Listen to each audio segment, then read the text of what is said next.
नमस्कार. माननीय केळकर साहेब, माधुरी तामाणेताई, डॉक्टर जोशी आणि आपण सगळे जे इकडे जमलो आहोत.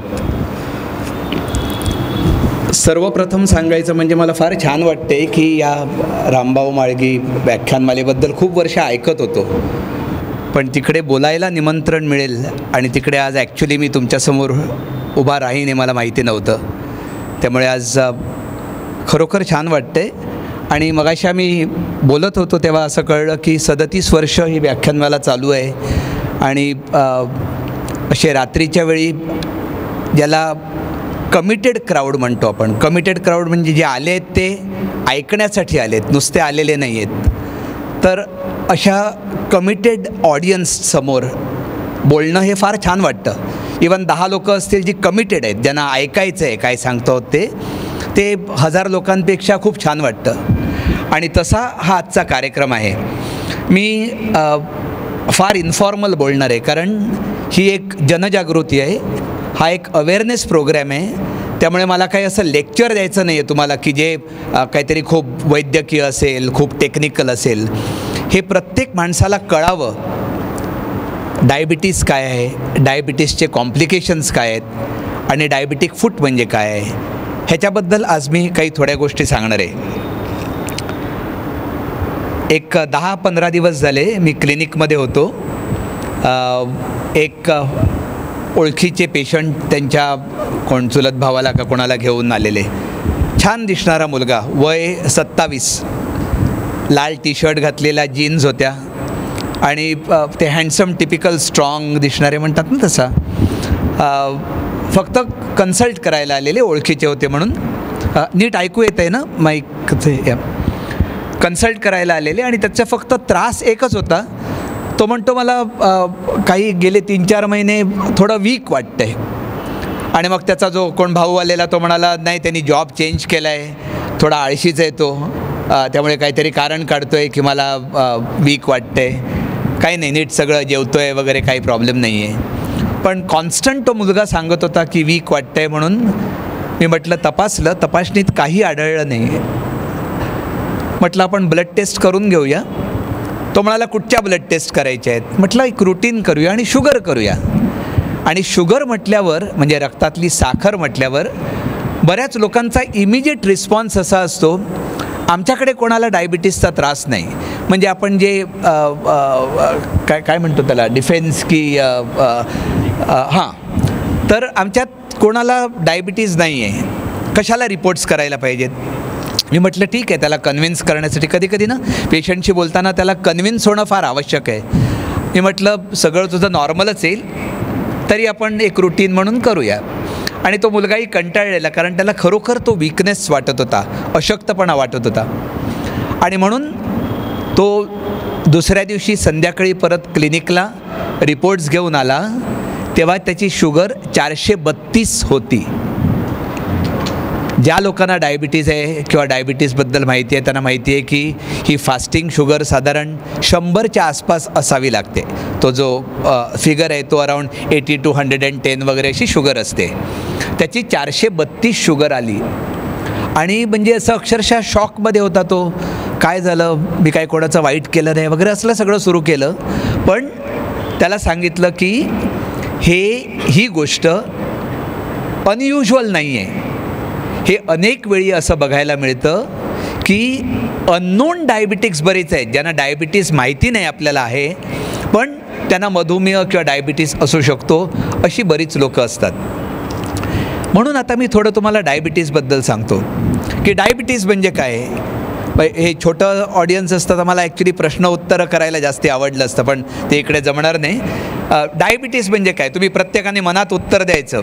आणि हे प्रत्येकाला उत्तर माहिती आहे की ज्या माणसाची शुगर किंवा रक्तातली साखर जास्ती असते, साखर त्या नॉर्मल रेंजपेक्षा वाढलेली असते, त्या माणसाला आपण डायबिटीज आहे किंवा तो माणूस डायबिटिक आहे किंवा मधुमेहाचा रुग्ण आहे असं म्हणतो. सुरुवातीला डायबिटीसचे काहीही त्रास नसतात आणि हा सर्वात मोठा त्रास आहे की जर मला काही जर मी पडलो, फ्रॅक्चर झालं तर मलाच दुखत राहणार, मी रडत जाणार डॉक्टरकडे की नाही दुखतंय, काहीतरी करा, इलाज करा. मला जर ताप आला काहीतरी क्रोसिन घेईन, काहीतरी अँटीबायोटिक घेईन, काही लोक नुसत्या घड्या मिठाच्या लावतात, असं काही करतात. पण जर तो कमी नाही झाला तर लोक डॉक्टरकडे जातात किंवा काहीतरी इलाज करतात. डायबिटीसमध्ये कुठचाही त्रास नसतो. आणि त्रास नसतो म्हणजे काय की जे त्रास असतात ते अगदी क्षुल्लक असतात, जे कळण्यासारखे असतात. काही लोक म्हणतात मला जास्ती भूक लागते, काही लोक म्हणतात माझं वजन वाढलं आहे सडनली, काही लोक म्हणतात आमचं वजन कमी झालं आहे, जास्ती तहान लागते, जास्ती युरिनला होतं, वारंवार लघवीला जावं लागतं. ह्या सिम्पटम्स किंवा हे काही छोटे त्रास असतात जे अनेक वेळा लक्षातही येत नाही. मला म्हणतो ठीक आहे मला भूक लागते कारण माझी धावपळ जास्ती झाली आहे, वजन कमी झालं आहे कारण ठीक आहे काहीतरी परीक्षेचा स्ट्रेस होता, टेन्शन होतं म्हणून वजन कमी झालं आहे. या असल्या गोष्टी ज्या स्पेसिफिक नसतात ह्या डायबिटीसच्या सिम्पटम्स असू शकतात. आणि म्हणून अनेक वेळा माणसाला डायबिटीस आहे हे कळतसुद्धा नाही. जेव्हा काही कॉम्प्लिकेशन होतं तेव्हा त्या माणसाला पहिल्यांदा कळतं की आपल्याला डायबिटीस आहे. किंवा इन्शुरन्स पॉलिसी काढताना टेस्ट होते म्हणून लोकांना कळतं की आपल्याला डायबिटीज आहे. किंवा दुसरं काहीतरी मोतीबिंदूचं ऑपरेशन करायचं आहे, अपेंडिक्सचं ऑपरेशन करायचं आहे, अशावेळी शुगर्स करतो तेव्हा कळतं की आपल्याला डायबिटीज आहे. सो सर्वात महत्त्वाची गोष्ट ही लक्षात घ्या की डायबिटीस किंवा मधुमेह आहे हे कळण्यासाठी अनेक वेळा फक्त ब्लड टेस्ट कामी येते. आपण त्या डिनायलमध्ये नको जाऊया की आमच्या घरात कोणाला डायबिटीस नाही त्यामुळे मला होऊच शकत नाही. डायबिटीस कोणालाही होऊ शकतो. आणि मग काय होतं, साधी गोष्ट आहे, ही साखर सगळीकडे फिरत असते. ब्लडमध्ये, रक्तामध्ये ही साखर फिरते. त्यामुळे ती मेंदूतही जाते, डोळ्यातही जाते, हृदयालाही जाते, लिव्हरकडे जाते, किडनीकडे जाते, पायाकडे जाते. आणि डायबिटीसचे सगळे complications over a period of time, जशी वर्ष जातात तसे या मधुमेहाचे कॉम्प्लिकेशन्स सुरू होतात. आणि कॉम्प्लिकेशन्स म्हणजे काय, तुम्ही ऐकलं असाल की मधुमेहग्रस्त रुग्णाच्या डोळ्यांना त्रास व्हायला लागतो, ज्याला परत हा प्रश्न मनात उत्तर द्या, डायबिटिक रेटायनोपॅथी असं म्हणतात. रेटायनो म्हणजे डोळ्याचा मागचा जो पडदा असतो ज्याच्यात आपल्याला दिसतं त्याला रेटायना म्हणतात. तर तो सरकायला लागतो, त्याच्यात थोडे हिमरेजेस किंवा रक्तस्राव होऊ शकतात आणि माणसाची विजन त्या सॉरी येतं ऐकू घ्या, त्या रुग्णाची, हॅलो ठीक आहे, त्या रुग्णाची दृष्टी कमी होऊ शकते ज्याला विजन आपण म्हणतो. आणि तो माणूस सुरुवातीला म्हणतो की मी आता बघतोय आणि मला थोडंसं नुसतं काळसर काहीतरी दिसतंय, अर्ध्या भागात मला दिसत नाही आहे, किंवा कधीकधी अचानक दृष्टी जाण्याची शक्यता असते. ह्याला डायबिटिक रेटायनोपॅथी म्हणतात. साध्या ह्याच्यात म्हणजे की जर ती झाली किंवा ती होण्याच्या अगोदर डोळ्याचा जर तपास झाला तर ही स्टेज किंवा हा प्रकार होण्याची शक्यता थोडी कमी असते. आणि मग ही रेटायनोपॅथी झाल्यावर काय करतात तर लेझरनी जिकडे रेटायना तो म्हणजे पडदा सरकत असतो तिकडे तो फिक्स केला जातो. अगदीच जास्त जर त्रास झाला असेल तर रेटायनाचं सर्जरी किंवा ऑपरेशन करून हा रेटायना आपल्याला बसवता येतो. मी नुसते काही कॉम्प्लिकेशन्स आहेत ते नुसते टच करतो आहे की डोळ्याचा जर त्रास झाला तर काय करता येण्यासारखं आहे. पण महत्त्वाची गोष्ट अशी आहे की डोळ्याचा त्रास न होण्यासाठी रेटायनल एक्झॅमिनेशन होणं आवश्यक असतं, म्हणजे डोळ्याचा तपास होणं आवश्यक असतं. आणि परत बॉटम लाईन जेव्हा हे वाक्य मी परत परत म्हणणार आहे, मधुमेह कंट्रोलमध्ये असणं किंवा डायबिटीस कंट्रोलमध्ये असणं हे अत्यंत आवश्यक असतं. सो हा एक भाग झाला. तर काही अशी सेंटर्स आहेत जी डायबिटीस सेंटर्स आहेत आणि डॉक्टरांना ऑफकोर्स माहिती आहेत ती, की जिकडे असं होलिस्टिक ॲप्रोच म्हणतात. आपल्या इकडे मुंबईत कसं असतं, मी एक स्पेशलिस्ट आहे, मी फक्त डायबिटीसचे पाय बघतो. म्हणजे कधीकधी असं होतं आणि जे आमच्यातही होतं, जी चुकीची गोष्ट आहे की गुडघ्याच्या वरचं मला काहीच माहिती नाही आहे, गुडघ्यापर्यंत जे काय ते मी सांगू शकेन, गुडघ्याच्या वर असेल ते दुसऱ्याकडे कोणाकडे जा. आणि मुंबईत प्रवास करणं इतकं कठीण झालं आहे की मी सांगणार की नाही, पायाचं मी काहीतरी सांगितलं तुम्हाला, ट्रीटमेंट केली, ती माझी स्पेशालिटी आहे. शुगरसाठी दुसऱ्या डॉक्टरांकडे, तो 4 किलोमीटरवर लांब आहे. डोळ्यासाठी दुसरा डॉक्टर जो 8 किलोमीटर अंतरावर आहे. एकाची वेळ सकाळची आहे तर दुसऱ्याची संध्याकाळची आहे. पण आपली आता गरज एक अशी आहे की होलिस्टिक अप्रोच, म्हणजे की जर पेशंट एका हॉस्पिटलमध्ये आला तर कमीत कमी दरात, हे फार महत्त्वाचं आहे, कमीत कमी दरात ह्या जर सगळ्या स्पेशलिस्टची जर एक व्हिजिट झाली तर खरोखर आणि अगदी चांगल्या रीतीने मधुमेह किंवा डायबिटीज आणि त्याचे कॉम्प्लिकेशन्स आपल्याला कंट्रोल करता येतील. हे मी का म्हणतो आहे, कमीत कमी दरात पण एवढ्यासाठी महत्त्वाचं आहे की इवन जर बाजूला कन्सल्टंट असेल आणि जर एका डॉक्टरची फी जर रुग्णांनी भरली आहे, परत दुसऱ्या डॉक्टरची तेवढीच फी, तिसऱ्या डॉक्टरची तेवढीच फी जर असेल तर अनेक रुग्ण हे सगळं होलिस्टिक ट्रीटमेंट घ्यायला टाळतात. कारण खरोखर ते कठीण होत चालले, मेडिकल एड महाग होत चालली आहे, त्याच्याबद्दलही मी बोलणार नंतर. आणि हे होऊ नये म्हणून एक होलिस्टिक अप्रोच असा पाहिजे की सगळ्या स्पेशालिटीज रिलेटेड टू डायबिटीज एका ठिकाणी असतील, एका वेळी असतील. म्हणजे जर तो पेशंट, तो रुग्ण जर अर्धा दिवस जर मोकळा ठेवून जर येऊ शकला तर सगळ्या गोष्टी नीट तपासता येतील. ही एक गोष्ट झाली. सो मी जी बॉटम लाईन म्हटली की डायबिटीज कंट्रोलमध्ये असणं अत्यंत आवश्यक आहे. आणि तो अत्यंत आवश्यक गोष्ट तुम्ही कशी कंट्रोलमध्ये ठेवाल तर त्याच्यात 2 किंवा 3 गोष्टी असतात. सर्वात पहिलं म्हणजे एक्सरसाइज. कुठच्याही प्रकारची कसरत चांगली असते, कुठच्याही प्रकारची. मध्ये एक ते व्हॉट्सॲपवर खूप एक होतं की एक जिम दाखवले, जिम्नॅशियम पहिल्या मजल्यावर. तिकडे लोक धावत आहेत, तिकडे त्या ट्रेडमिलवर धावत आहेत, व्यायाम करत आहेत, पण तिकडे वर जाण्यासाठी मात्र लिफ्ट किंवा एस्केलेटर घेत आहेत. आपण अनेक वेळा तेच करतो की व्यायाम करायला मी जाईन, पण गाडीने जाईन, तो 2 किलोमीटर किंवा 1.5 किलोमीटर चालणार नाही, गाडीने तिथपर्यंत जाणार, तिकडे लिफ्ट घेणार आणि मग तो व्यायाम करण्यासाठी मी तिकडे वेळ काढणार. तर सगळ्या ह्या गोष्टीची गरज नसते. साधी कसरत जरी केली तरी ती उत्तम असते. शिवाजी पार्कला, मी दादरला राहतो, शिवाजी पार्कला लोक धावतात, वॉकिंग करतात आणि नंतर मग मनीसकडे चहा, इडली आणि कधी कधी डोसा खातात. आणि काय काय लोक प्रत्येक वेळी ते करतात. की माझा एक मित्र होता, तो काय ते त्यावेळी गाड्यानं ते फिल्म्स लावायचे, काळी फिल्म किंवा सूर्य येऊ नये म्हणून ते जे काळ्या फिल्म्स लावतात ते, तो गाडी घेऊन 10 ठिकाणी जायचा. का तर फिल्म कुठे स्वस्त मिळते ती बघतो. आणि तो म्हणाला की माहीमला गेलो, नंतर कुठे सायन कोळीवाड्यात गेलो, नंतर चर्नी रोडला गेलो, सगळीकडे गाडीने गेला. आणि नंतर मग त्याला तो एक आनंद होता की इकडे मला 20 रुपये कमीत फिल्म मिळाली. आणि अक्षरशः तसंच या एक्सरसाइजबद्दल होतं. आपण बाकी सगळ्या गोष्टी करतो. जिममध्ये जाणं वाईट नाही, जाणं आवश्यक आहे. पण जर ते जमलं नाही तर इवन साधं वॉकिंग, साधं काम, साधं जे कष्ट आपण म्हणतो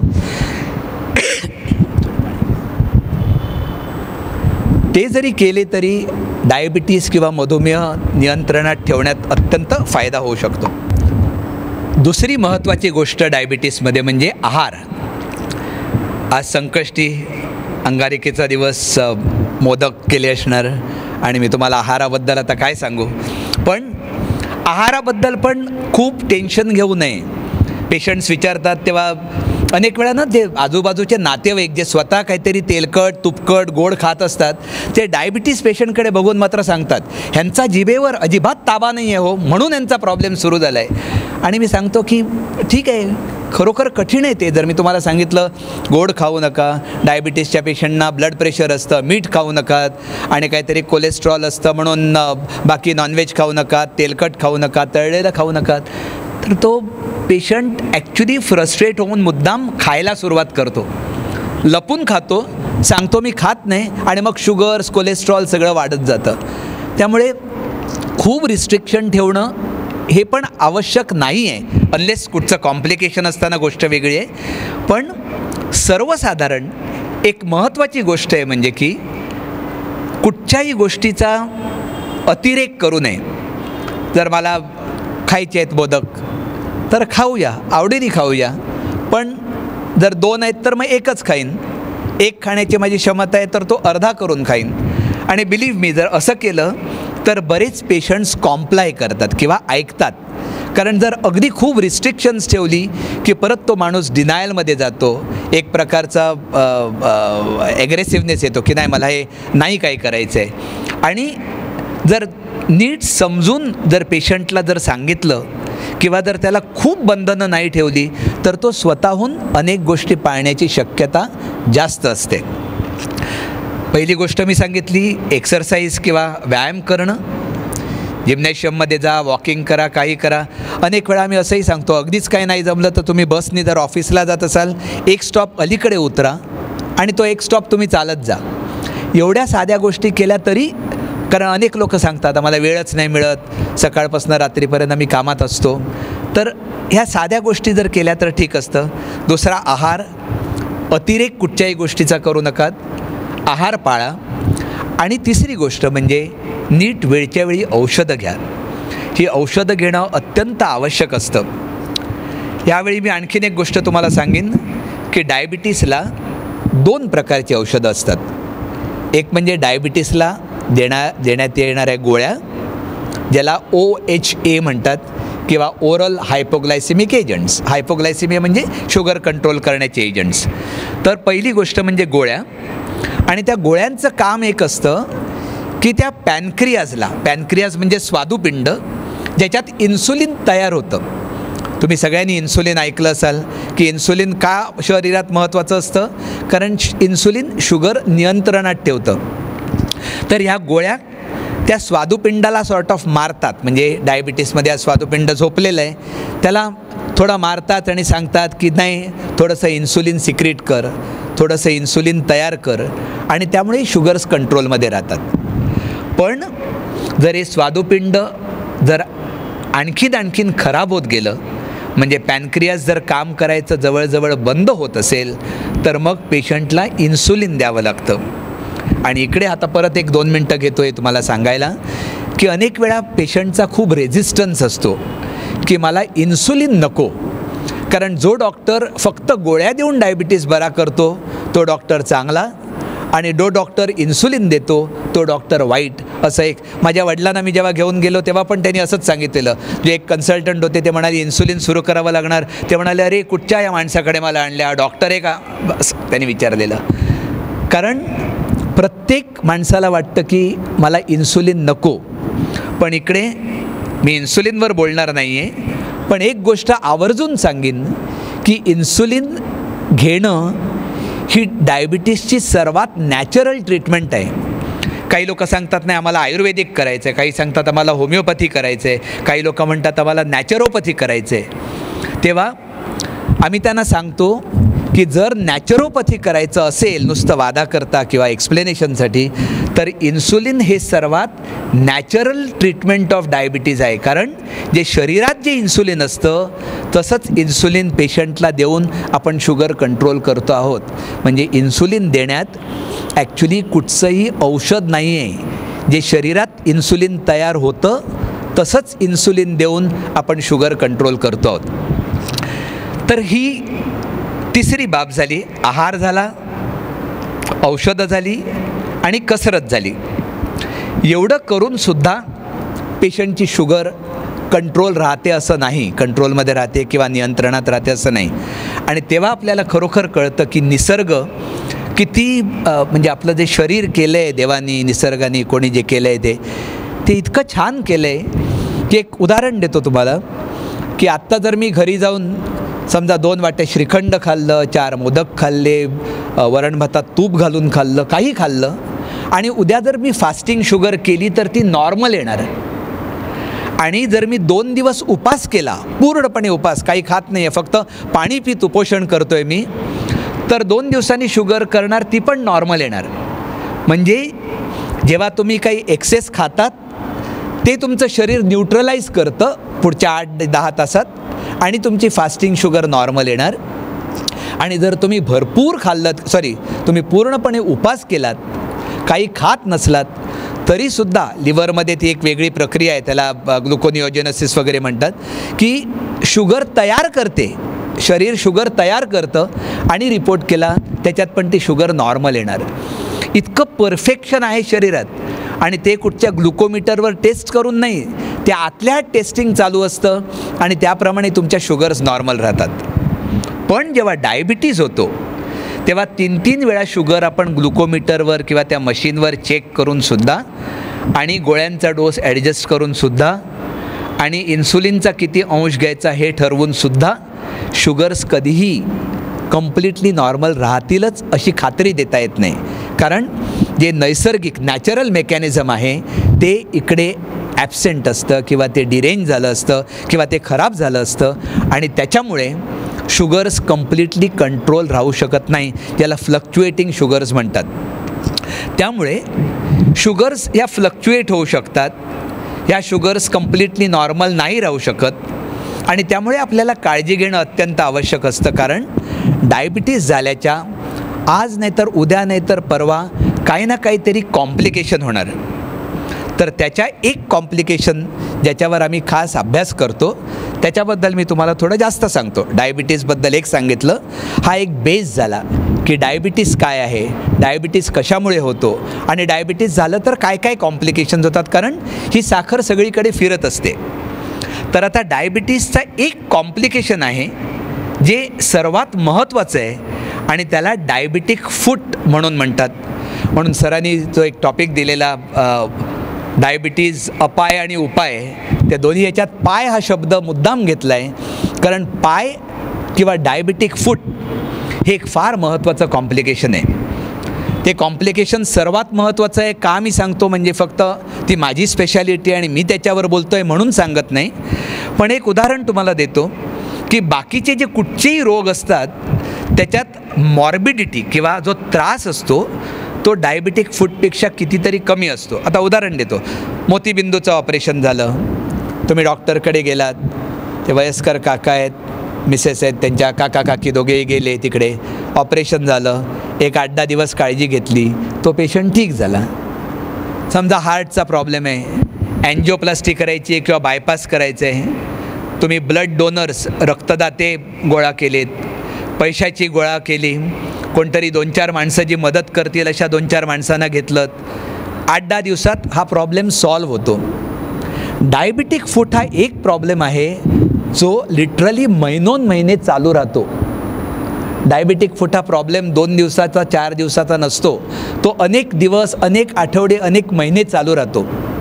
आणि डायबिटिक फूट पेशंट किंवा मधुमेहग्रस्त पाय असलेल्या रुग्णाची काळजी घेण्यासाठी 2 सुदृढ लोक लागतात. म्हणजे कळलं काय म्हणायचं आहे? समजा मला आता जर डायबिटिक फूट झाला, डायबिटिक फूट काय ते मी तुम्हाला सांगतो, तर मी स्वतः डॉक्टरकडे जाऊ शकत नाही कारण मला चालता येत नाही, चाललो तर आणखीन प्रॉब्लेम वाढू शकतो आणि डॉक्टर्स पण हाच सल्ला देणार की चालायचं नाही आहे तुम्ही. तर अशा पेशंटला, अशा रुग्णाला डॉक्टरकडे नेणं ही एक फार मोठी गोष्ट होते आणि मला जर डॉक्टरकडे न्यायचं झालं तर माझे जर वयस्कर आईवडील असतील तर ते मला नेऊ शकत नाहीत. मला 2 हट्टेकट्टे सुदृढ काम करणारे, नोकरी करणारे अशी लोकं लागणार की ज्यांच्यात ताकद आहे. त्यामुळे माझ्यामुळे ह्या 2 लोकांचा वेळ आणि रिसोर्स ज्याला म्हणतात तो भयंकर वेस्ट होतो किंवा वापरावा लागतो. आणि म्हणून डायबिटिक फूट हा अत्यंत त्रासदायक रोग आहे.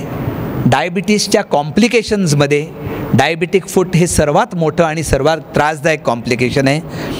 आणि म्हणून डायबिटिक फूट न होऊ देणं ही सर्वात मोठी गोष्ट आहे. आता मी तुम्हाला थोड्या ह्याच्यात डायबिटिक फूट, आपल्याला आहे ना थोडा वेळ, डायबिटिक फूट एक्झॅक्टली काय आहे हे तुम्हाला सांगतो.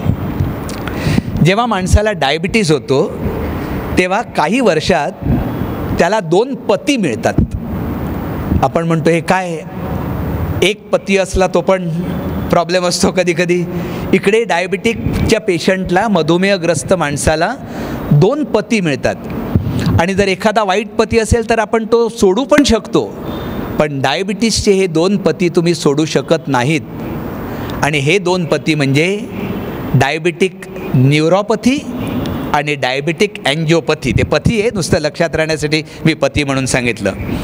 ह्या दोघांचा अर्थ काय की जेव्हा रक्तात साखर फिरत असते तेव्हा पायाच्या ज्या नसा असतात, नर्व्स ज्याला म्हणतात, त्या वीक व्हायला लागतात, कमजोर व्हायला लागतात. त्याला मेडिकली डिमायलिनेशन म्हणतात, म्हणजे त्याच्यावरचं एक कोटिंग असतं ते निघून जातं. आणि मग ही साधी गोष्ट आहे की समजा ह्या जर वायर्स आहेत, या प्रत्येक वायरवर एक कोटिंग असतं. जर एक कोटिंग निघालं तर या वायरमध्ये शॉक लागू शकतो.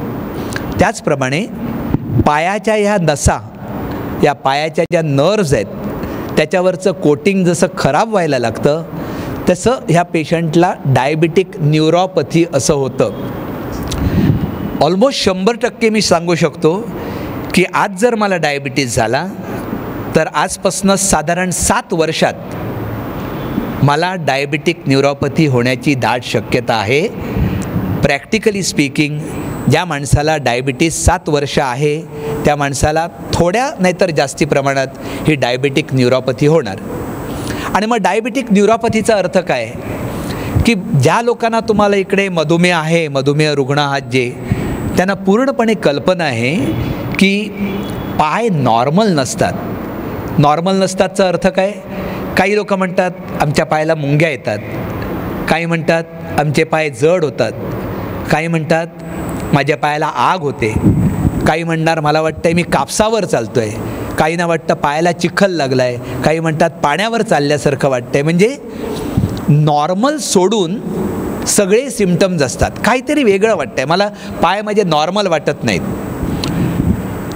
जेव्हा नॉर्मल वाटत नाहीत तेव्हा मी म्हणेन की चांगलं आहे की ॲटलिस्ट काहीतरी जाणवते की म्हणजे मला पायाला त्रास आहे. जवळजवळ ह्याच्यातले 30 ते 40% लोक असे आहेत की ज्यांना काही जाणवतच नाही पायाला, आणि त्यांना हा आपल्याला त्रास आहे हे पण कळत नाही. मग ते असे काहीतरी वेग सिम्पटम्स घेऊन येतात की डॉक्टर परवा मी मार्केटमध्ये चाललेलो आणि नंतर घरी आल्यावर कळलं की माझी एक चप्पलच निघाली पायातनं. आणि हे सगळं खोटं वाटेल किंवा अतिशयोक्ती वाटेल, पण हे तंतोतंत मी तुम्हाला खरं सांगतो आहे की अनेक वेळा पायातनं चप्पल निसटते आणि त्या रुग्णाला अजिबात माहिती नसतं की आपल्या पायातनं चप्पल निसटली आहे. इतक्या प्रमाणात पायात न्यूरोपॅथी होऊ शकते की पायाचे सेन्सेशन्स, जे आपल्याला जे कळतं की पायाला काय, आपण कुठे उभे आहोत, पाय कसा आहे, कसा आपला पाय पडतो आहे, हे जेव्हा जातं तेव्हा पायाचे सेन्सेशन्स कमी झाल्यामुळे पेशंट्सच्या इवन पायातनं चपला सटकू शकतात. आपल्याला जे दुखतं म्हणजे जाणवतं, ही देवानी किंवा निसर्गाने दिलेली सर्वात महत्त्वाची गोष्ट आहे. म्हणजे कसं आहे, त्याच्यात मी तुम्हाला सांगतो, एक कुठचा तरी रेअर सिंड्रोम होता, त्या सिंड्रोमचं मला आता नाव आठवत नाही. त्यांनी हे केलेलं की एक मूल जन्माला आलं आणि त्या मुलाला, ते मूल जे होतं त्याला सेन्सेशन्स अजिबात नव्हते, पूर्ण स्किनला सेन्सेशन्स अजिबात नाही, कुठचेच नाहीत. म्हणजे जर खतखतीत पाणी ओतलं तरी जाणवणार नाही, रडणार नाही ते मूल त्या सेन्सेशनसाठी. एक कुठचा तरी रेअर सिंड्रोम होता तो, आणि ते मूल काहीतरी वर्षभरात वारलं. कारण जेव्हा ते रांगायला लागलं तेव्हा कुठच्याही प्रकारचं सेन्सेशन नसणं हे फार डेंजरस असतं. म्हणजे साधी गोष्ट सांगतो, इकडे जर एखादा काही खिळा असेल किंवा हे जर गरम असेल, जर मला सेन्सेशन्स आहेत तर मी हात ठेवल्यावर लगेच माझा हात बाहेर येईल. सेन्सेशन्स नसतील तर मी हात जळेपर्यंत हात इकडे ठेवून शकीन, कारण मला काही जाणवतच नाही आहे. आणि एक्झॅक्टली ह्या डायबिटिक न्यूरोपॅथीमध्ये लोकांना पायामध्ये होतं. एक परत गोष्ट सांगतो जी तुम्हाला असत्य वाटेल. एक पेशंट आमच्याकडे आले आणि पायात एवढा मोठा असा पू झालेला, पायामध्ये असं मोठी गाठ होती आणि त्याच्यातनं लस वाहत होती, पू वाहत होता.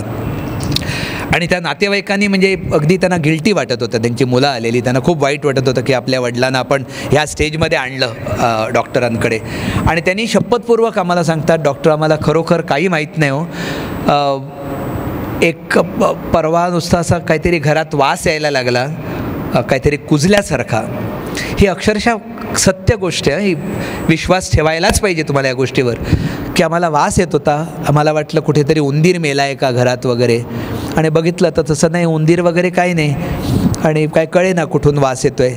आणि नंतर दुसऱ्या दिवशी बघितलं तर काका चालतायत आणि तिकडे असे काहीतरी रक्तासारखे डाग होते घरात. आणि म्हणून पाहिलं तर काका म्हणजे जे त्यांनी पेशंट जे आणलेले, त्यांच्या पायातनं रक्त आणि पू वाहत होता, अक्षरशः वाहत होता पू ड्रॉप बाय ड्रॉप, आणि तरीसुद्धा त्या पेशंटला जाणवत नव्हतं. आणि ही सर्वात महत्त्वाची गोष्ट आहे की डायबिटीस किंवा मधुमेहाचे जे पेशंट्स आहेत त्यांना पेन म्हणजे दुखणं, आग होणं, हे सेन्सेशन्स जे आहेत, ह्या संवेदना आहेत, त्या अत्यंत कमी असतात. आणि म्हणून हा प्रॉब्लेम आहे, म्हणजे जे दुखतं आपल्याला, ही देवाने दिलेली अत्यंत महत्त्वाची देणगी आहे. जर मला पोटात दुखलं तर मी डॉक्टरकडे जाणार, तर तो अपेंडिक्स काय असेल किंवा स्टोन असेल त्याचा इलाज करता येईल. जर मला चक्कर येऊन मी पडलो तर तुम्ही मला डॉक्टरकडे न्याल की यांचं BP वाढलं आहे की हार्ट अटॅक आला, हे बघूया. पण जर मला दुखलंच नाही, मला काही कुठचा त्रासच झाला नाही, तर डॉक्टरकडे मी कसा जाणार? आणि म्हणून या अशा व्याख्यानमालेंचं सर्वात महत्त्वाची गोष्ट ही आहे की प्रत्येकाला हे माहिती पाहिजे की जर डायबिटीस असेल तर डायबिटिक न्यूरोपॅथी म्हणजे पायाच्या नसा वीक होणं किंवा पाय बधीर होणं ही एक महत्त्वाची सिम्पटम आहे, हा एक महत्त्वाचा त्रास आहे जो तुम्ही लक्षात घ्यायला पाहिजे. कारण न दुखल्यामुळे ट्रीटमेंट किंवा डॉक्टरकडे येणं हे खूप असं लांबणीवर टाकलं जातं. सो ही पहिली गोष्ट मी तुम्हाला सांगितली, डायबिटिक न्यूरोपॅथी. दुसरी गोष्ट म्हणजे डायबिटिक अँजिओपॅथी. आता अँजिओपॅथी म्हणजे काय, एक मी तुम्हाला उदाहरण दिलं हे वायर्सचं, इलेक्ट्रिसिटीचं. दुसरं उदाहरण अँजिओपॅथी म्हणजे आपल्या नळासारखं आहे की जर इकडे नळ आहे, त्या नळात पाणी यायला पाहिजे, तर over a period of time तो जो पाईप आहे नळाचा, टाकीपासून जो खाली येतो आहे, तो आतून हळूहळू करोड होतो आहे किंवा आतून त्याला बरेच थर येत आहेत, आणि over a period of time त्या पाण्याचा प्रवाह कमी झाला आहे. एक्झॅक्टली असं आपल्या पायाच्या रक्तवाहिन्यांमध्ये होऊ शकतं की ज्या रक्तवाहिन्या आहेत, बरेच सायन्सचे जर कोण लोक असतील तर त्यांना माहिती असणार किंवा हे आपल्याला कॉमन नॉलेज असतं की हृदयापासनं, हृदय पंप करतं, हृदयाचं काम म्हणजे फक्त पंप येतो, तर हे हृदय पंप करतं स्वच्छ रक्त, आणि ते स्वच्छ रक्त आर्टरीजद्वारा, एक रक्तवाहिनी असते ज्याला आर्टरीज म्हणतात, ती पायापर्यंत जाते. त्यामुळे पायाला ऑक्सिजन मिळतं. जर ह्या रक्तवाहिन्या जर आकुंचल्या असतील, या रक्तवाहिन्या जर छोट्या झाल्या असतील, तर पायाला रक्तपुरवठा कमी मिळतो, आणि ह्या गोष्टीला अँजिओपॅथी असं म्हणतात. रक्तपुरवठा कमी झाल्यामुळे मग काय होतं, रक्तपुरवठा कमी झाल्यामुळे पायाला ऑक्सिजन मिळत नाही, आणि साधी क्षुल्लक जखम असेल तर त्यांनीसुद्धा गँग्रीनमध्ये त्याचं रूपांतर होऊ शकतं. आणि तिसरी गोष्ट आहे म्हणजे रक्तातली शुगर. हे एक परत साधी गोष्ट आहे.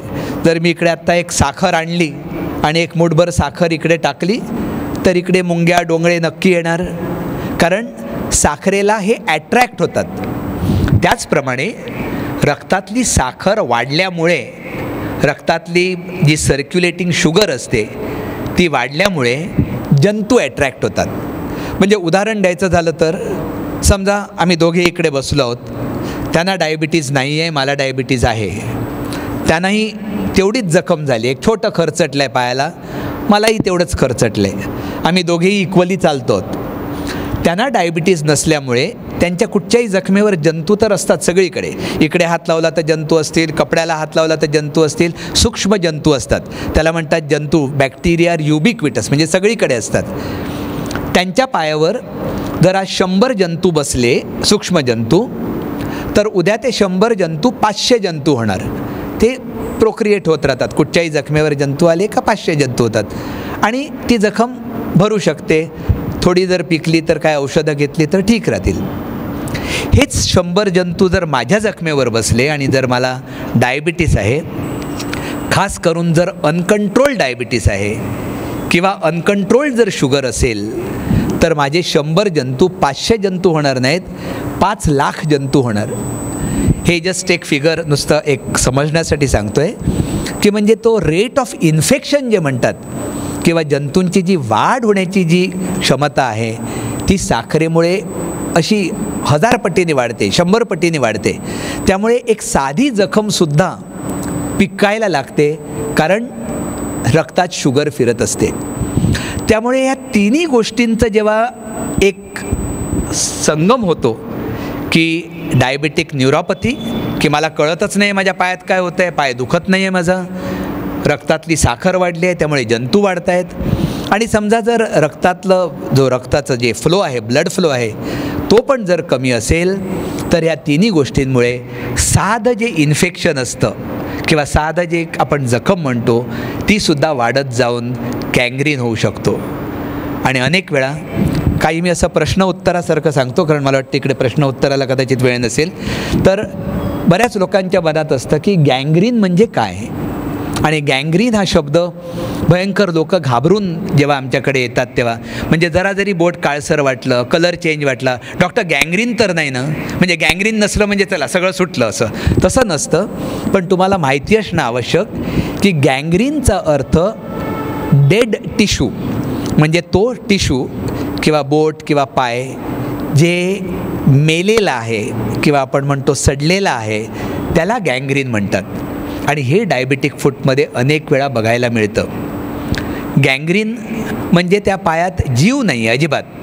तो इधर काळा पडला आहे पाय, किंवा काही बोटं काळी पडली आहेत, किंवा एखाद दुसरं बोट काळं पडतं आणि ह्या गोष्टीला गँग्रीन म्हणतात. आता इकडे महत्त्वाची गोष्ट येते की जर गँग्रीन असेल तर ऑपरेशन करणं आवश्यक असतं. आणि इकडे प्रत्येक पेशंट, रुग्ण, त्यांचे कुटुंबीय घाबरून गेलेले असतात. कारण जेव्हा आम्ही कुठच्याही पेशंटला सांगतो की ऑपरेशन करायचं म्हणजे बोट काढावं लागतं किंवा कापावं लागतं, किंवा पायाच्या पुढची सगळी बोटं कट करावी लागतात, किंवा अनेक वेळा गुडघ्याच्या खाली पाय कट करावा लागतो किंवा कापावा लागतो, तेव्हा आम्ही बघतो म्हणजे ते सायकॉलॉजिकली पहिलं बाकी सगळा आजार, रोग वगैरे सोडा, पण सर्वात महत्त्वाची गोष्ट म्हणजे सायकॉलॉजिकली हा पेशंट शॅटर होतो. कारण जेव्हा इवन एक छोटी करंगळी कापायची म्हटली तरी ती अख्खी फॅमिली येते, 4 वेळा विचारत राहतात, नाही काय वाचवता येईल का, काय करता येईल का. कारण बोट किंवा शरीराचा कुठचाही भाग कापणं हे सर्वात पहिली गोष्ट म्हणजे, मेडिकल पार्ट्स मी नंतर सांगतो, psychologically it is extremely bad. म्हणजे एक मानसिकरित्या हे अत्यंत एक वाईट गोष्ट असते. आणि का वाईट गोष्ट असते, कारण प्रत्येक पेशंटला माहिती असतं की ही इकडे आपल्या डायबेटिक फूटची सुरुवात झालेली आहे, की आज बोट गेले, उद्या दुसरं बोट जाऊ शकतं, पाय जाऊ शकतो. आणि अनेक वेळा ह्या गोष्टी काही प्रमाणात खऱ्याही असतात, त्याचं पण कारण सांगतो. पण म्हणून महत्त्वाची गोष्ट आहे की पाय कापण्या एवढी पाळी येऊ देता कामा नये. आणि ती न येऊ देण्यासाठी सर्वात महत्त्वाची गोष्ट म्हणजे शुगर कंट्रोल करणं. दुसरी गोष्ट म्हणजे न्यूरोपॅथी म्हणजे काय हे माहिती असणं. आणि म्हणून मी परत म्हणतो आहे की असे अवेअरनेस प्रोग्रॅम्स ॲक्च्युली तपासणीपेक्षा फार महत्त्वाचे आहेत. कारण जेव्हा पेशंट आमच्या क्लिनिकमध्ये येतात किंवा डॉक्टरांकडे आपण पेशंटना पाठवतो तेव्हा ते कॉम्प्लिकेशन ऑलरेडी सुरू झालं असतं. त्या पेशंटला गँग्रीन तरी झाला असतो, काहीतरी प्रॉब्लेम असतो. फार थोडे पेशंट नुसते येतात की नाही डॉक्टर आम्ही ऐकलं आहे की डायबिटीज आहे, माझे पाय तुम्ही चेक करा नॉर्मल आहेत का आणि मला सांगा पायाची काळजी कशी घ्यायची. हे असे फार कमी लोक येतात. जेव्हा येतात तेव्हा कॉम्प्लिकेशन ऑलरेडी झालेलं असतं. त्यामुळे ही व्याख्यान मला सर अत्यंत महत्त्वाची आहे. कारण मला वाटतं ह्याच्यातले जर एक 5 पाय जरी वाचू शकले ह्या अवेअरनेसमुळे तरी मला वाटतं आपण खूप अचीव केलं आहे. आपण सगळीकडे तर पूर्ण तर आपण हा प्रॉब्लेम सॉल्व्ह करू शकतच नाही, पण इवन थोड्या प्रमाणात जरी झालं तरी तर शुगर कंट्रोल ठेवणं, हा अवेअरनेस असणं की माझ्या पायाला न्यूरोपॅथी आहे आणि न्यूरोपॅथी जर असेल, अँजिओपॅथी जर असेल तर काय करावं, ह्या गोष्टी महत्त्वाच्या असतात. सर्वात पहिलं जे कोण नोट्स करत असतील किंवा रेकॉर्ड करत असतील तर हे आता मी पुढचे जे 5 मिनटं बोलतो आहे ते अत्यंत महत्त्वाचे आहेत. की काळजी घ्या म्हणजे काय. अनेक वेळा आम्ही सांगतो पायाची काळजी घ्या, तो पेशंट गेल्यानंतर तो विचार करतो पायाची काळजी घ्या म्हणजे काय. पाय तर मी रोज आंघोळ करतो, साबण लावतो, सगळं करतो, काळजी घ्या म्हणजे काय. तर त्याला फिक्स्ड काही गोष्टी आहेत. सर्वात पहिली गोष्ट म्हणजे क्लिनिकमध्ये पेशंट येतो तेव्हा आम्ही त्यांना एक पॅम्फलेट देतो, पण हे तुम्ही अक्षरशः एक पॉईंट लिहून घ्या किंवा फोनवर काहीतरी नुसता एक पॉईंट लिहा किंवा लक्षात ठेवा. सर्वात पहिली गोष्ट म्हणजे पाय रोज बघायला पाहिजे. तुम्ही म्हणतात पाय रोज बघायला पाहिजे म्हणजे काय. आपण चेहरा बघतो, मी पण इकडे यायच्या आधी जरा 3 वेळा बघितलेलं केस नीट आहेत का, बटणं नीट आहेत का. कारण आपण चेहऱ्याची खूप काळजी घेत असतो, पण मॅडमशी बोलताना अनेक वेळा सांगितलं आहे आणि सरांना तो ऑफकोर्स माहिती आहे की पाय रोज बघायला पाहिजेत. आणि बघणं म्हणजे काय की स्वतः पेशंट पाय बघू शकत नाही, कारण अनेक रुग्ण असतात ज्यांचा पाय कम्प्लिटली वर येऊ शकत नाही. मी सांगितल्याप्रमाणे त्यांना रेटायनोपॅथी असेल, त्यांना ॲक्च्युली नीट दिसणार पण नाही. त्यामुळे घरातल्या कुठच्याही दुसऱ्या सुदृढ व्यक्तीने या पेशंटचा पाय बघणं आवश्यक आहे. आणि पायात काय काय बघायचं आहे तर मुख्य तळपाय बघायचा. तळपायाला कुठे काही खरचटलं आहे का, कुठे काही भोवरीसारखं होतं आहे का, कुठे लाल झाला आहे का, आणि पायाला सूज आहे का, ह्या 3 ते 4 गोष्टी बघणं आवश्यक आहे. आणि परत परत मी हे सांगतो आहे, कदाचित हे रिपिटिशन वाटेल. तुम्ही म्हणाल खरचटलेलं का बघायचं, कारण मी सांगितल्याप्रमाणे जर खरचटलं असेल, जखम झाली असेल तर अनेक पेशंटना ते जाणवतही नाही की मला पायाला जखम आहे. त्यामुळे दुसऱ्यांनी कोणीतरी बघणं आवश्यक आहे. दुसरी गोष्ट, पायांच्या ह्या ज्या वेब स्पेसेसला काय म्हणतात त्या म्हणजे बेचक्या किंवा बोटांच्या मधली जी स्पेस आहे ती बोटं अशी सेपरेट करून आतमध्ये बघायचं. आणि तिकडे तुम्ही काय बघणार, सर्वात महत्त्वाची गोष्ट तुम्हाला माहिती आहे की तिकडे चिखल्या होऊ शकतात, फंगल इन्फेक्शन होऊ शकतं. कारण आपण कितीही पाय साफ ठेवला तरी बरीच लोक पाय नीट पुसत नाहीत. म्हणजे आपण चेहरा डोकं सगळं नीट पुसू, पण पायावर नुसता एक टॉवेल मारून आंघोळीच्या नंतर आपण जातो. ते न करता पायाच्या बोटांच्या मधली जी स्पेस आहे ती टॉवेलनी पुसणं अत्यंत आवश्यक असतं. कारण जर त्याच्यात जर पाणी राहिलं किंवा ओलावा राहिला तर तिकडे फंगल इन्फेक्शन होऊ शकतं, ज्याला आपण चिखल्या म्हणतो. आणि कधीकधी या चिखल्यांमध्ये एखादी चीर पडते, त्याच्यातनं जंतू आत जातात आणि अनेक पाय किंवा बोटं कापावी लागली आहेत, कारण फक्त त्या चिखल्यांमधनं ते इन्फेक्शन आतमध्ये गेलं आहे. सो ही दुसरी गोष्ट, पायाचा तळवा बघायचा, नंतर मग बोटं बघायची आणि मग नखं बघायची. जे मधुमेहग्रस्त रुग्ण आहेत त्यांना कल्पना असेल की तुमची पायाची नखं एकदम जाड झालेली असतात. या नखांमध्ये फंगल इन्फेक्शन असतं, या नखांमध्ये जीव नसतो, असं ती अशी पावडरसारखी होतात, जाड होतात, कधीकधी ती नुसती उखडली जातात आणि नखांना त्रास होऊ शकतो. सो नखं बघायची आणि नखं कापताना अत्यंत काळजी घ्यावी लागते. आता मी तुम्हाला आणखीन एक गोष्ट सांगणार आहे. मी ज्या गोष्टी सांगतोय तुम्हाला वाटेल मी खोटं सांगतोय किंवा काहीतरी एक्झॅजरेट करून सांगतोय, पण ह्या सगळ्या सत्य कथा आहेत. नखं कापायला भयंकर त्रास होतो डायबिटिक्सना, कारण ती नखं जाड झालेली असतात, वाढलेली असतात. आमच्याकडे असाच एक पेशंट आला, गावाला होता, त्याला इतकं जाड नख झालेलं, ते दुखायला लागलेलं, काही करून त्याला कापता येईना, ब्लेडनी बिडनी ती कापताच येत नाहीत नखं. तर शेवटी तो शेतकरी होता, त्याने एका दुसऱ्या माणसाला सांगितलं की जो विळा असतो, सिकल ज्याला म्हणतात विळा, त्यांनी तू कापते. आणि मला वाटतं त्याच दरम्यान टायटॅनिक सिनेमा आला असेल की टायटॅनिक सिनेमामध्ये ती त्या ह्याचे त्याला हँडकफ्स घातले असतात, बेड्या घातल्या असतात आणि ती रोज येऊन बरोबर ती विळा मारते आणि ते बेड्या तुटतात वगैरे. तर तसं याला वाटलं असेल का मी पण काहीतरी करू शकीन, आणि म्हणून त्यांनी त्याच्या ते वडील काका मामा कोण होते त्यांना सांगितलं नीट असा पाय दगडावर ठेवा आणि मी बरोबर नेम घेऊन ते नख कापतो. खरोखर मोठं नख झालेलं. आणि अनफॉर्च्युनेटली ते विळा ते ऑफकोर्स नेम चुकला आणि बोटाचा पुढचा भाग कापला गेला. बोटाचा पुढचा भाग गावाच्या ठिकाणी कापला गेला. त्यांनी काहीतरी हळद पान वगैरे काहीतरी बांधलं. शुगर वगैरे किती होती हे काही कल्पनाच नाही. आणि जेव्हा ते इकडे आलेले तेव्हा ते बोट कम्प्लिटली फुललेलं, गँग्रीन झालेलं आणि ते बोट आम्हाला कापावं लागलं. दुसरा पर्याय नव्हता. मला सांगायचं आहे की तो माणूस म्हणतो माझी काहीच चूक नाही, मी खूप प्रयत्न केला, जवळपास डॉक्टर आहे नाही, माझं नख कोण कापून देणार. आणि म्हणून त्यांनी त्या विळ्यानी नख कापण्याचा प्रयत्न केला आणि नखच्याऐवजी पायाला किंवा बोटाला इजा झाली आणि ह्याच्यात प्रॉब्लेम होऊ शकतो. सो सांगायची गोष्ट अशी आहे की नखं कापताना इवन जरी नखं जाड झाली नसतील तरीसुद्धा नखं कापताना अनेक लोक नखं आतपर्यंत कापतात मांसामध्ये. आणि मांसात का कापतात? जर तुम्ही नख पाहिलं तर कचरा जो असतो तो बाजूनी असतो, ओके, पुढे युजली कचरा नसतो. आणि म्हणून आपण आतमध्ये कापण्याचा प्रयत्न करतो का? तर म्हणजे पाय स्वच्छ राहावेत, नखात मळ असता कामा नये. आणि ह्या पेशंटना परत न्यूरोपॅथी आली, तो पती परत परत येत राहतो इकडे. न्यूरोपॅथी असल्यामुळे आत कापताना इजा झाली तरी पेशंटला दुखत नाही. काय काय पेशंट सांगतात, डॉक्टर काट डालो, कुछ नाही, मुझे कुछ नहीं होता है. कुछ नहीं होता है नाही, तुम्हाला न्यूरोपॅथी आहे म्हणून तुम्हाला दुखत नाही आहे. तुम्ही ह्याच्यात बहादुरी नाही आहे, ह्याच्यात तुम्हाला ॲक्च्युली नसा वीक झाल्यामुळे, पाय बधीर असल्यामुळे, न्यूरोपॅथी असल्यामुळे तुम्ही ती नखं तशी कापू शकतात. आणि तसं कापल्यामुळे अनेक वेळा आतमध्ये इन्फेक्शन होऊ शकतं. सो आपण काय बोलत होतो, डायबिटिक फूट झाला तर प्रॉब्लेम होतो, म्हणून तो न होऊ देण्यासाठी आपण काही गोष्टी, तर पहिली गोष्ट की पाय रोज बघायचा.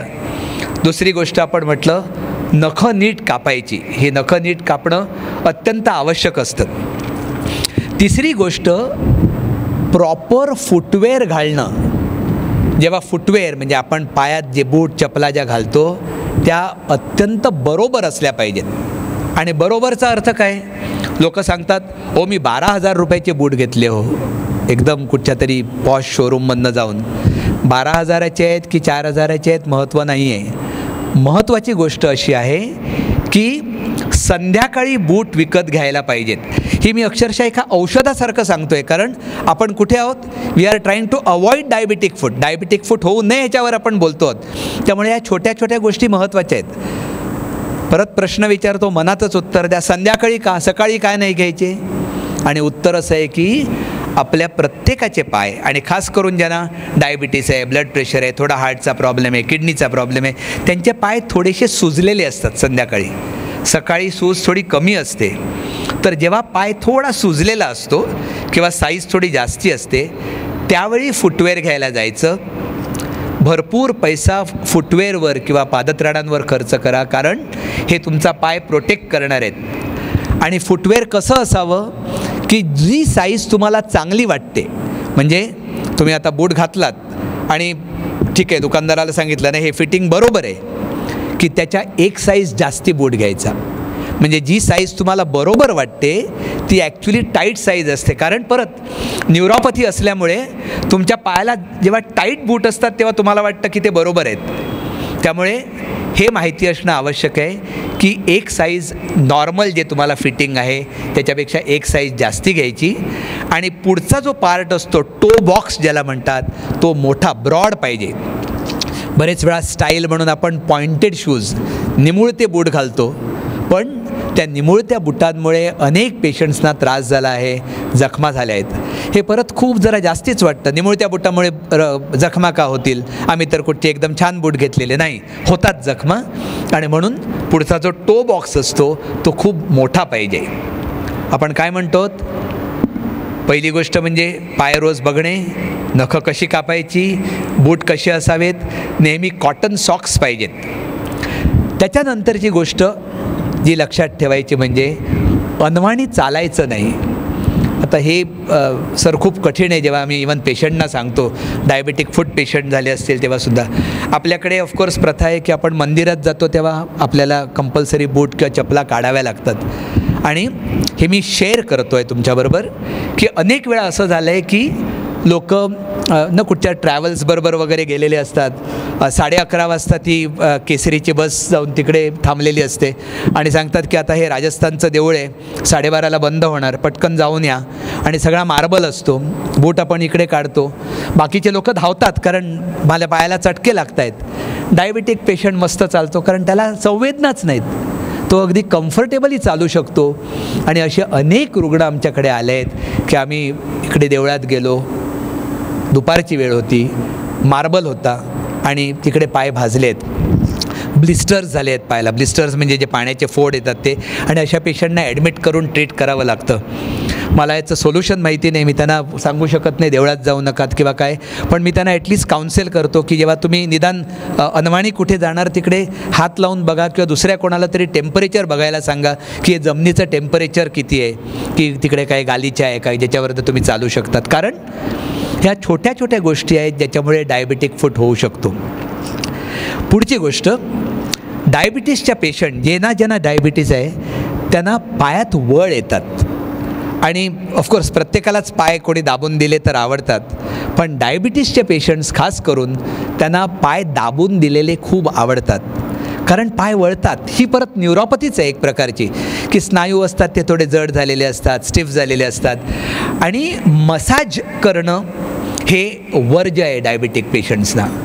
कारण अनेक वेळा असं पाहिलं आहे की या डायबिटीस पेशंट्स खास करून ट्रॅव्हलवरनं आलेत, गरम पाण्याचा शेक घेतात, गरम पाणी किती गरम आहे हे कळत नाही, आणि ह्या पेशंट्सना खदखदीत पाणीच बरोबर वाटतं. जसं मी पायाच्या बुटाचं सांगितलं त्याप्रमाणे, की जर साधं कोमट पाणी असेल तर त्यांना वाटणार नाही ह्याच्यात काही नाही, जाणवतच नाही मला असं, एवढं नाही, गरम पाणी पाहिजे. आणि जे खदखदीत पाणी आहे त्याच्यात लोक पाय घालून बसलेले आहेत. त्याचप्रमाणे मसाज पेशंटना खूप छान वाटतो आणि तो करायचा नसतो, कारण मसाज केल्याने आतल्या, खास करून विगरस मसाज, साधे नुसते पाय दाबून दिले ठीक आहे, पण विगरस मसाज किंवा जोरात मसाज जर केला तर आतल्या ज्या सूक्ष्म रक्तवाहिन्या असतात त्या आतून क्रॅक होतात, हिमरेजेस किंवा रक्तस्राव होतो, आणि ह्या लोकांना डायबिटिक फूट कॉम्प्लिकेशन होऊ शकतं. ह्या साध्या गोष्टी ज्या आहेत ह्या अत्यंत महत्त्वाच्या आहेत, आणि प्रत्येक जेव्हा आम्ही अवेअरनेस कॅम्प्स घेतो सर, तेव्हा प्रत्येक पेशंटना सांगतो किंवा प्रत्येक श्रोत्याला सांगतो की तुम्ही इकडे तुमचा वेळ काढून आलेला आहात तर एक गोष्ट तुम्ही करणं अत्यंत आवश्यक आहे, आणि त्याचं हे ईच वन टेल वन, की आज तुम्ही जेव्हा घरी जाल, आज उद्या पण नाही, आज तुमच्या डोळ्यासमोर अनेक लोक येतील ज्यांना डायबिटीज आहे. घरातल्या लोकांना डायबिटीज असतो, आजूबाजूच्या जिकडे तुम्ही काम करता, जिकडे तुमचे कलिग्ज आहेत, 5 लोक तर तुम्हाला अगदी डोळ्यासमोर लगेच येतील. निदान एक माणसाला, एका तो डायबिटीस पेशंटला आजच्याच फोन करून सांगा. आणि काय सांगायचं तर हे 2 गोष्टी सांगा, की जर तुम्हाला डायबिटीज असेल तर तुमच्या आयुष्यात हे 2 पती असतील, आणि म्हणून तुमच्या लक्षात राहण्यासाठी हे सांगितलं. 2 पती कुठचे? न्यूरोपॅथी आणि अँजिओपॅथी. न्यूरोपॅथी म्हणजे संवेदना कमी होणं, अँजिओपॅथी म्हणजे रक्तपुरवठा कमी होणं. ह्या 2 गोष्टी आहेत.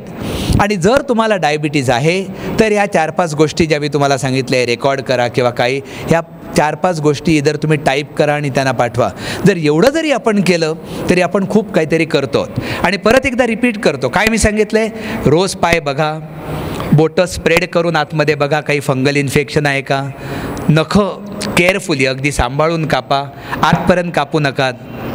बूट संध्याकाळचे विकत घ्या, एक साईज बुटांची जास्त पाहिजे, कॉटनचे सॉक्स घाला, गरम पाण्याचा शेक घ्यायचा नाही, विगरस मसाज करायचा नाही, आणि अनवाणी चालायचं नाही.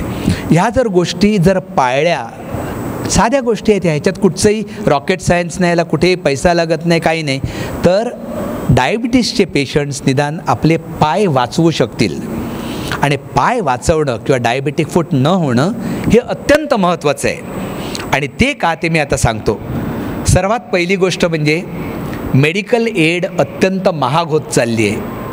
हे मी डॉक्टर आहे पण तरी ही फॅक्ट आहे आता, की मेडिकल एड स्वस्त राहिलेली नाही आहे, आणि खास करून डायबिटीस पेशंट्ससाठी. कारण डायबिटीसच्या पेशंट्सना मल्टीप्रॉंग प्रॉब्लेम्स असतात. म्हणजे प्रत्येक पेशंट जो डायबिटीसचा आहे त्याला थोड्या प्रमाणात किडनीचा प्रॉब्लेम आहे किंवा होऊ शकतो, डोळ्याचा प्रॉब्लेम आहे किंवा होऊ शकतो, हार्टचा प्रॉब्लेम आहे किंवा होऊ शकतो. त्यामुळे ह्या पेशंटना जेव्हा ट्रीट करतो आपण किंवा त्यांचा इलाज करतो तेव्हा ह्या 100 गोष्टींची ट्रीटमेंट सायमल्टेनियसली होते, किंवा या 100 गोष्टींची कॉम्प्लिकेशन्स होऊ शकतात. ही पहिली गोष्ट. दुसरी गोष्ट, डायबिटिक फूटचा पेशंट मी तुम्हाला मगाशी सांगितलं, त्याचा इलाज करण्यासाठी माझ्या बाजूला 2 सुदृढ लोक लागणार मला. साधी किंवा वयस्कर किंवा ज्या लोकांमध्ये ताकद नाही अशी लोकं नाही चालत. आमचे एक पेशंट होत्या, साध्या बिचाऱ्या बाई, तिकडे दादरमध्ये यायच्या, आणि बऱ्याच झाल्या त्या. साधारण 3.5 महिने ट्रीटमेंट चालू होती.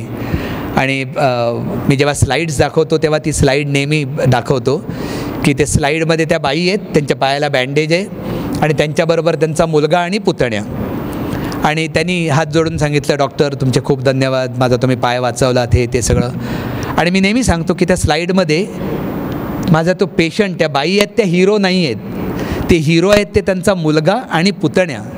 कारण at the end of treatment त्यांनी मला सांगितलं, डॉक्टर आमची आई बरी झाली पण माझी नोकरी जाण्याची पाळी आली आहे आणि माझ्या म्हणजे तो दुसरा जो सुदृढ माणूस आहे त्याला नोटीस मिळाली आहे किंवा त्याला प्रेशर होतं आहे की आता तो कामाला जर नाही आलास तर प्रॉब्लेम होणार. कारण प्रत्येक वेळी ह्या पेशंटना आणताना ह्या 2 लोकांना त्यांना धरून टॅक्सी करून नीट पायाची काळजी घेत यावं लागायचं.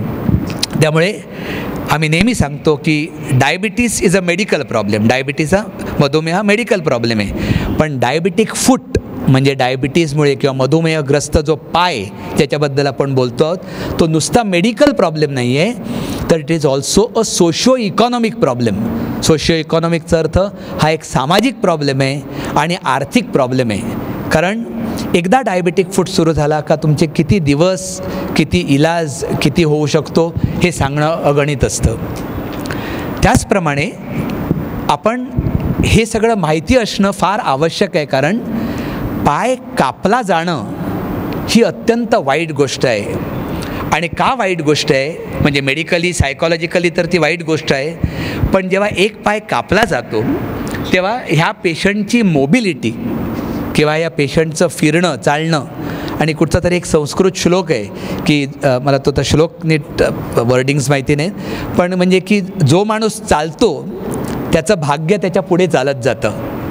चालणं अत्यंत महत्त्वाचं आहे. तुम्ही इमॅजिन करा की एक 10 दिवस नुसतं तुम्हाला कॉटवर झोपून राहायचं आहे आणि आम्ही अनेक पेशंटना सांगतो नाही तुम्ही हलायचंच नाही, चालायचं नाही. कारण जर ते त्या मधुमेहग्रस्त पायावर चालले तर प्रॉब्लेम वाढत जाणार. माझ्याकडेही सोल्युशन नाही आहे की पेशंट म्हणतात डॉक्टर चालायचं नाही म्हणजे काय, they are just short of asking me तुम्ही आम्हाला जेवण पाठवणार का, तुम्ही आम्हाला टॉयलेट परत नेणार का, तुम्ही आम्हाला संडास बाथरूम घरात बांधून देणार का. माझ्याकडे सोल्युशन नाही आहे. पण मेडिकली मी फक्त एवढंच सांगू शकतो की जेव्हा पायाचा त्रास होतो तेव्हा पायानी चालायचं नसतं आणि चालायचं नाही ही एक अत्यंत मोठी शिक्षा आहे. आणि म्हणून परत आपण त्या ह्याच्याचकडे येतो की डायबिटिक फूट जर झाला तर त्रास होतो. डायबिटिक फूट न होण्याकडे आपलं मुख्य लक्ष राहायला पाहिजे. हे मी सांगतो आहे ते कधीकधी थोडं डिप्रेसिव्ह वाटतं. एकदा शुश्रूषा हॉस्पिटलमध्ये त्यांचं एक स्वास्थ्य म्हणून संस्था आहे, त्याच्यात अशी लेक्चर्स घेतात. त्याच्यात असंच मी काहीतरी विथ स्लाईड्स वगैरे दाखवत होतो. त्यावेळी बरेच वर्षापूर्वी जास्ती उत्साह होता. ते असे गँग्रीन झालेले पाय, पायात किडे असलेले पाय वगैरे अशा स्लाईड्स दाखवल्या आणि मला वाटलं मी खूप काहीतरी लोकांपर्यंत पोचवण्याचा प्रयत्न करतो आहे. आणि झालं, ते लोक काही गेली नंतर. आणि नंतर 8 दिवसांनी मी त्याच हॉस्पिटलमध्ये जाताना एक बाई आल्या आणि म्हणाल्या डॉक्टर परत कधी तुमच्या लेक्चरला येणार नाही. तुमचं ते लेक्चर ऐकलं, ते पाय बघितले आणि माझी त्या दिवसापासून शुगर अनकंट्रोल झाली. सो मला सांगायचं आहे की हे कुठच्याही गोष्टी डिप्रेसिव्ह घेऊ नकात. ह्या गोष्टी एवढ्यासाठी आहेत की ह्याच्याबद्दल जर आपल्याला जर ज्ञान असेल, जर अवेअरनेस असेल तर तो डिप्रेसिव्ह पार्ट टाळता येण्यासारखा असतो. एक छोटी व्हॉट्सॲपवर त्या दिवशी कविता वाचली, मी एक सांगतो, डायरेक्टली रेलेवंट नाही आहे ती, पण ती खूपच आवडली म्हणून सांगतो की चांगला विचार करा कारण आपल्याला पुढे सगळं नीट व्हायचं आहे. ती ॲनॉनिमस कवी आहे, तो कवी माहीत नाही त्यामुळे ॲक्च्युली क्रेडिट्स त्यांना द्यायला पाहिजेत. पण त्या कवितेचं जस्ट एक स्टॅन्झा वाचून दाखवतो, म्हणजे सांगतो तुम्हाला. त्यांनी लिहिलेलं की आयुष्याशी अजून माझा करार बाकी आहे. कदाचित तुम्ही ती वाचली असाल, व्हॉट्सॲपवरती खूप कॉमन आहे. आयुष्याशी अजून माझा करार बाकी आहे, मावळताना लखलखण्याचा विचार बाकी आहे. हे पहिलं स्टॅन्झा झाला. आणि दुसऱ्या ह्याच्यात त्यांनी लिहिलेलं जे ह्याच्यात रेलेवंट आहे की आयुष्याची सकाळ माझी अशीच सुंदर गेली, आयुष्याची सकाळ माझी अशीच सुंदर गेली, संध्येची मज फिकीर नाही दुपार बाकी आहे. तर हे सांगायचं होतं की कुठची डिप्रेसिव्ह गोष्ट जरी असेल तरी त्याच्यातला हा मधला पार्ट तुम्ही जो अवेअरनेसचा आहे, आपल्याला काय करता येण्यासारखं आहे हे जर बघितलं तर आपल्याला बऱ्याच गोष्टी कंट्रोल करता येण्यासारख्या असतात. जरी डायबिटिक फूट झाला तरी मग घाबरून जाण्यासारखं नसतं. जर ट्रीटमेंट नीट घेतली, जर आपल्याला अवेअरनेस असेल काय काय करायचं आणि जर ते नीट जर डॉक्टरचे जर इन्स्ट्रक्शन्स फॉलो केले तर पाय बऱ्याच प्रमाणात वाचू शकतो. आता अनेक यंत्रणालय आहेत ज्याच्यामुळे आपल्याला न्यूरोपॅथी मेजर करता येते, म्हणजे मापता येते की एक्झॅक्टली किती ही न्यूरोपॅथी आहे, किती प्रमाणात नसा खराब झाल्या आहेत. अँजिओपॅथी आपल्याला बघता येते, एक साधी डॉपलर म्हणून टेस्ट असते, अनेक लोकांना माहिती असेल, म्हणजे पायाची सोनोग्राफी असते ती. तर ह्या सोनोग्राफीमध्ये पण आपल्याला कळू शकतं की आपला पाय किती खराब आहे, किंवा रक्तवाहिन्या किती खराब आहेत, किंवा रक्तपुरवठा किती खराब आहे, हे आपल्याला या सगळ्या गोष्टी माहिती होऊ शकतात. फक्त महत्त्वाचं असतं ही अवेअरनेस, की या अवेअरनेसमुळे हा प्रॉब्लेम वाढत जाता कामा नये. केळकर सर इकडे आहेत आणि हे मी तुम्हाला सर एक अपील करतो की आता डायबिटिक्सची संख्या खूप वाढत चालली आहे. म्हणजे एक लेटेस्ट म्हणणार नाही, पण स्टॅटिस्टिक्स असं आहे की आपल्या देशात 90 मिलियन किंवा 9 कोटी मधुमेहाचे रुग्ण आहेत. 9 कोटी जर रुग्ण असतील तर 18 कोटी पायांची आपल्याला इलाज करायला पाहिजे किंवा काळजी घ्यायला पाहिजे. आणि मगाशी सांगितल्याप्रमाणे हे 9 कोटी हा एक नोन फिगर आहे, फक्त नोन फिगर. अनेक मधुमेह रुग्ण असे आहेत, म्हणजे रुग्ण नाही आहेत ते, त्यांना अजून कल्पना नाही की मला डायबिटीज आहे. त्यामुळे या लोकांच्या शुगर स्कॅम्समध्ये वगैरे करणं अत्यंत आवश्यक आहे, कारण त्याच्यात आपण पिकअप करू शकतो की कोणाला डायबिटीज आहे. आणि मी सांगितल्याप्रमाणे अनेक लोक सांगतात की मला कल्पनाच नव्हती की मला डायबिटीज आहे, आमच्या फॅमिलीत कोणाला नाही, आम्ही सगळे इतके ॲक्टिव्ह आहोत, हेल्दी आहोत. पण डायबिटीज हा असू शकतो कारण आपला आहार किती म्हटलं तरी चांगला राहत नाही. फार थोडे लोक चांगला आहार मेंटेन करू शकतात आणि प्रत्येकाला ते एक टेम्पटेशन असतं, फास्ट फूड असतं, तळलेल्या गोष्टी असतात. मी असं नाही म्हणत खाऊ नकात, हे इंडल्ज करू नकात, कारण आयुष्य तर आनंदाने जगायचंच आहे. पण ह्या गोष्टींमुळे डायबिटीस वाढतो आहे, लोकांची स्ट्रेस लेवल वाढते. प्रत्येकाला, जो श्रीमंत आहे त्याला टेन्शन आहे की ते पैसे इन्व्हेस्ट करून मी आणखीन कसे पैसे कमवू. जो गरीब आहे त्याला स्ट्रेस असतो की मी नोकरी मला कशी मिळेल, मला माझा उदरनिर्वाह कसा चालेल. जो आजारी पेशंट आहे त्याला काळजी असते की नाही माझ्या पायात आग होते, त्याची काळजी असते. जो पेशंट ऑपरेशनला येतो त्याला काळजी असते की माझा पाय कुठच्या लेवलला कापला जाईल की पाय वाचू शकेल. त्यामुळे स्ट्रेस प्रत्येकाला आहे. तर ह्या डायबिटीज आणि डायबिटिक फूड अवेअरनेस कॅम्प्स आपण खरोखर हे डिस्कस करून नंतर आपल्याला खूप प्रमाणात करता येण्यासारखं आहे. आणि म्हणून आणखीन एक गोष्ट सांगतो, आम्ही बँगलोरला गेलेलो. तिकडे महावीर जैन हॉस्पिटल्स म्हणून एक संस्था आहे आणि तिकडे ते लोक काय करतात, त्यांना WHO फंडिंगमध्ये त्यांना एक बस मिळाली आहे आणि त्यांनी बसमध्ये डायबिटीसच्या चेकअपसाठी, फूड इव्हॅल्युएशनच्या चेकअपसाठी त्या बसमध्ये त्यांनी सोय केलेली आहे. आणि दर आठवड्याला एंडला, मला वाटतं शनिवार रविवार की एक फक्त रविवार, आम्ही एकदा ते बसबरोबर गेलेलो, गावागावात जातात, अक्षरशः लोकांना पकडून आणतात तिकडचे जे मेडिकल सोशल वर्कर्स, कोण जे पुजारी असतील किंवा जे लोकल कोण सोशल वर्कर्स असतील, त्यांच्या सहाय्याने या लोकांना लिटरली पकडून आणतात. त्यांची शुगर केली जाते आणि त्यांचा पिकअप रेट ऑलमोस्ट 20% होता सर. म्हणजे 100 लोक जे आणले त्याच्यातल्या 20 लोकांना ज्यांना माहिती नाही आहे त्यांना डायबिटीस निघाला आहे. आणि जर त्या स्टेजला, जेव्हा मला माहिती नाही आहे मला डायबिटीस, मला वाटतं मी पूर्णपणे हेल्दी आहे, मी खूप सुदृढ आहे, पण ह्या स्टेजला जर मला कळलं मला डायबिटीज आहे तर ही डिप्रेसिव्ह गोष्ट नाही आहे. आज डायबिटीज ऑलमोस्ट जर बघितलं तर इतक्या लोकांना असतो, घरातल्या लोकांना असतो, आजूबाजूच्या लोकांना असतो, कॉलेजच्या विद्यार्थ्यांना असतो, लहान मुलांना असतो डायबिटीज. तर डायबिटीस असणं ही डिप्रेसिव्ह गोष्ट नाही आहे, पण डायबिटीज आपल्याला आहे की नाही हे माहिती असणं आवश्यक आहे. आणि जर ते कळलं तर त्याप्रमाणे डायबिटीसची काळजी घेणं पहिलं आवश्यक आहे आणि नंतर त्याचे जे कॉम्प्लिकेशन्स आहेत ह्याची काळजी घेणं अत्यंत आवश्यक आहे. मला वाटतं दिलेला वेळ बरोबर 9:15 होत आहेत. सर्वप्रथम मी अत्यंत थँकफुल आहे, खरोखर आभारी आहे, कारण मी म्हटल्याप्रमाणे की जेव्हा आमच्याकडे पेशंट रुग्ण येतात तेव्हा त्यांच्या पायाला अपाय झालेला असतो, इजा झालेली असते आणि इधर आपण तेव्हा फुल फोकस असं असतं की जितका होईल तेवढा त्या रुग्णाचा पाय वाचवता यावा. आता खूप नवीन गोष्टी निघाल्या आहेत, ऑक्सिजन थेरपीज निघाल्या आहेत, व्हॅक्यूम थेरपीज निघाल्या आहेत, औषधाचे वेगवेगळे प्रकार आले आहेत, अँटीबायोटिक्स चांगले आहेत, मेडिकल केअर चांगली आलेली आहे. तर ह्या गोष्टींनी आपण पूर्ण प्रयत्न करतो आणि पाय वाचवू शकतो. पण सांगितल्याप्रमाणे या सगळ्या गोष्टीचा अनफॉर्च्युनेटली खर्च खूप येतो आणि पूर्वी आम्ही बघायचो तर डायबिटीज हा एक अर्बन इलनेस म्हणायचे, म्हणजे शहरी रोग होता, श्रीमंतांचा रोग होता. आता गरीबातल्या गरिबांचा रोग आहे तो डायबिटीस. म्हणजे लोक झोपड्यांमध्ये राहतात आणि त्यांना डायबिटीस असतो. ग्रामीण भागात आम्ही कोकणात बरेच शिबिरं घेतली आहेत, बरेच कॅम्प्स केले आहेत, हे जस्ट अवेअरनेससाठी, शुगर बघण्यासाठी. ग्रामीण भागात म्हणजे लोक शेतकरी आहेत, भाकरी खात आहेत आणि त्यांना डायबिटीस असतो. परत माझ्याकडे सोल्युशन नाही आहे, म्हणजे काय सांगू त्यांना. एकदा ते शिबिर केलं, मी त्यांना अवेअर केलं, पण पुढे त्यांच्यापर्यंत फॉलोअप किंवा पर्कोलेट होणं हे अत्यंत महत्त्वाची गोष्ट आहे.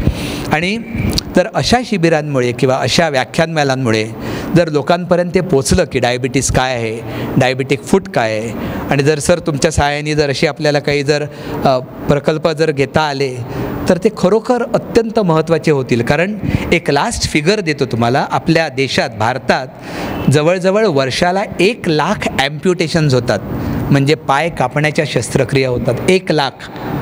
आणि जर इतक्या होऊ शकतात, ज्या अगदी गरीब लोक जे म्हणजे पोर्टर्स आहेत तसे पण पेशंट आमच्याकडे आले आहेत. आणि मला नावं नाही घेता येणार, पण अत्यंत मोठे इंडस्ट्रियलिस्ट, काही फिल्म स्टार्स आणि मोठ्या कंपनीजचे CEOs आले आहेत की ज्यांना म्हणजे थोड्या प्रमाणात थोडं ओशाळल्यासारखं होतं की मी एवढी काळजी घेतो आहे, माझ्या तैनातीला 10 डॉक्टर्स आहेत, बेस्ट ऑफ ट्रीटमेंट अवेलेबल आहे, आणि तरी गँग्रीन होईपर्यंत मला कळलं नाही. तर अवेअरनेस किंवा ही शिबिरं, ही व्याख्यानं की ज्याच्यामुळे लोकांपर्यंत पोचू शकेल की डायबिटीस काय आहे, डायबिटिक फूट काय आहे, एवढं जरी आपण केलं. आणि मगाशी म्हटल्याप्रमाणे जे एक छोटं जे तुम्हाला सांगितलं आहे, जे 5-7 गोष्टी, त्या निदान एका माणसाला आज सांगितलं तर इकडे जर 150-200 माणसं असतील तर निदान आज 300 माणसांना आजच्या आज कळू शकेल की आपण आपला पाय कसा वाचवावा. थँक्यू, धन्यवाद.